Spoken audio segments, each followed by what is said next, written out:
Saya Azahra. Saya Nurul Wahyuni Sari Akan mempresentasikan makalah kami yang berjudul Accounting Aspek. Baiklah, di sini saya akan menjelaskan tentang pendekatan dan fungsi yang digunakan akuntansi. Yang ada pendekatan non-teoritis terbagi atas dua, yaitu yang pertama pragmatis, praktis, dan non-teoritis. Dalam metode ini, perumusan teori akuntansi didasarkan atas keadaan dan praktik di lapangan. Yang kedua ada pendekatan otoriter. Dalam metode ini, yang merumuskan teori akuntansi adalah organisasi profesi yang mengeluarkan pernyataan yang mengatur praktek akuntansi. Yang B yaitu ada pendekatan teoritis, yaitu yang pertama ada deduktif, yang kedua ada induktif, yang ketiga etik, yang keempat ada sosiologis, dan yang kelima adalah makroekonomi. Selanjutnya pendekatan baru. Pendekatan baru terbagi atas tiga, yaitu ada pendekatan perilaku. Pendekatan perilaku pada perumusan teori akuntansi menitikberatkan relevansi pengambilan keputusan dari informasi yang diberitakan dan perilaku individu atau kelompok yang disebabkan oleh pemberitaan informasi. Yang kedua ada pendekatan peristiwa. Pendekatan ini mengusulkan bahwa tujuan akuntansi adalah memberi informasi tentang kejadian ekonomi yang relevan yang dapat dimanfaatkan dalam berbagai kemungkinan model keputusan. Yang ketiga pendekatan prediktif, yaitu munculnya pendekatan ini adalah sebagai akibat dari kesulitan untuk menilai metode alternatif mengukur akuntansi dan dari pencarian suatu kriteria sebagai dasar alternatif pengukuran. Selanjutnya fungsi akuntansi yang paling penting. Yang pertama ada fungsi akuntansi sebagai tolak ukur perusahaan. Fungsi akuntansi sebagai tolak ukur perusahaan berarti bahwa setiap transaksi perusahaan yang dicatat dan dilaporkan secara akuntansi harus baik dan benar. Yang kedua ada fungsi akuntansi sebagai sistem informasi, yaitu sebagai sistem informasi merujuk pada laporan keuangan yang harus memberi manfaat bagi para pengambilan keputusan mengenai kondisi perusahaan saat itu. Yang ketiga ada perhitungan dalam pembayaran pajak. Pajak perusahaan wajib dibayarkan agar perusahaan tidak ditutup izinnya usahanya oleh pemerintah. Yang keempat yaitu ada penetapan aktivitas perusahaan. Laporan keuangan yang sudah selesai dan tersusun dengan baik akan memuat posisi harta, kewajiban, dan modal perusahaan. Baiklah, kita masuk ke asumsi akuntansi dan penyajian informasi akuntansi. Nah, asumsi dasar akuntansi yang pertama itu ada kesatuan usaha khusus. Nah, asumsi ini menyatakan bahwa perusahaan dipandang sebagai suatu unit usaha yang berdiri sendiri, terpisah dari pemiliknya. Untuk tujuan akuntansi, perusahaan dipisahkan dari pemegang saham atau pemilik. Dengan anggapan seperti ini, maka transaksi-transaksi perusahaan dipisahkan dari transaksi-transaksi pemilik, dan oleh karenanya maka semua pencatatan dan laporan dibuat untuk perusahaan tadi. Jadi intinya urusan perusahaan dan urusan pribadi jangan disangkut-sangkutkan ya. Nah, yang kedua, kelangsungan usaha. Asumsi ini menyatakan bahwa laporan keuangan yang dibuat oleh perusahaan disusun atas dasar asumsi kelangsungan usaha di mana perusahaan akan terus melanjutkan usahanya di masa depan. Karena itu, perusahaan diasumsikan tidak bermaksud atau berkeinginan untuk dilikuidasi atau dikurangi secara material skala usahanya. Yang ketiga, penggunaan unit moneter.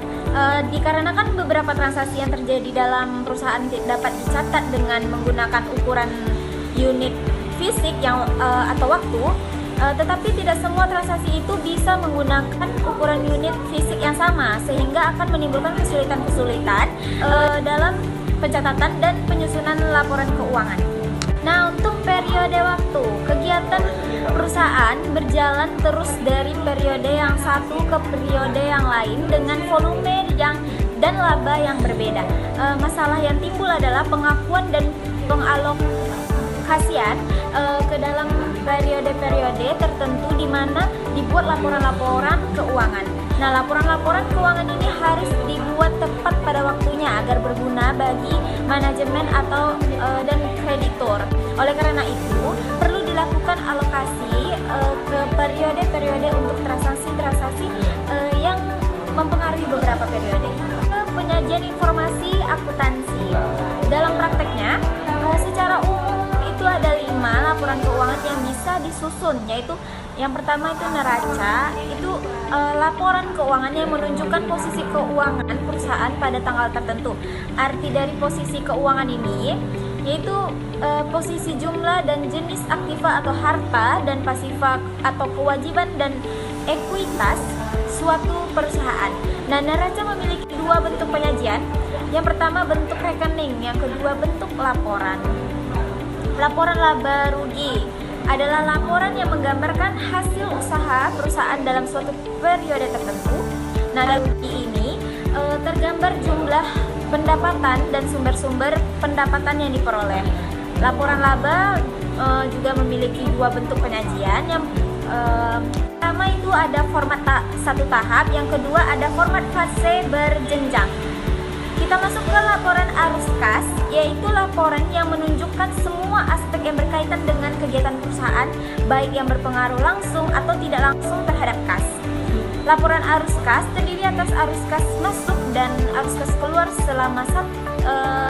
selama periode tertentu. Laporan perubahan ekuitas itu laporan yang berisi jumlah dan jenis modal yang dimiliki pada saat ini. Kemudian laporan ini juga menjelaskan perubahan modal dan sebab-sebab terjadinya perubahan modal di suatu perusahaan. Selanjutnya, teknik-teknik akuntansi. Yang pertama, akuntansi anggaran. Teknik akuntansi anggaran merupakan teknik akuntansi yang menyajikan jumlah yang dianggarkan dengan jumlah aktual dan dicatat secara berpasangan atau double entry.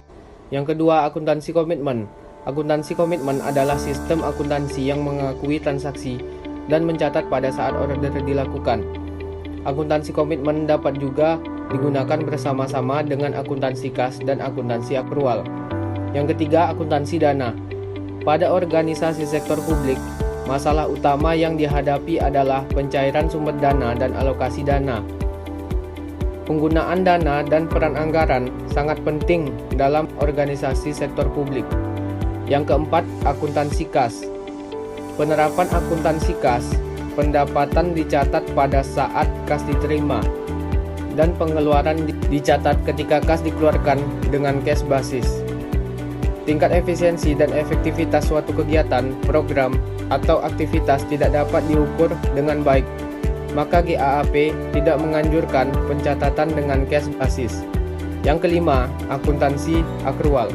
Akuntansi akrual dianggap lebih baik daripada akuntansi kas. Teknik akuntansi berbasis akrual diyakini dapat menghasilkan laporan keuangan yang lebih dipercaya, lebih akurat, komprehensif, dan relevan untuk pengambilan keputusan ekonomi, sosial, dan politik.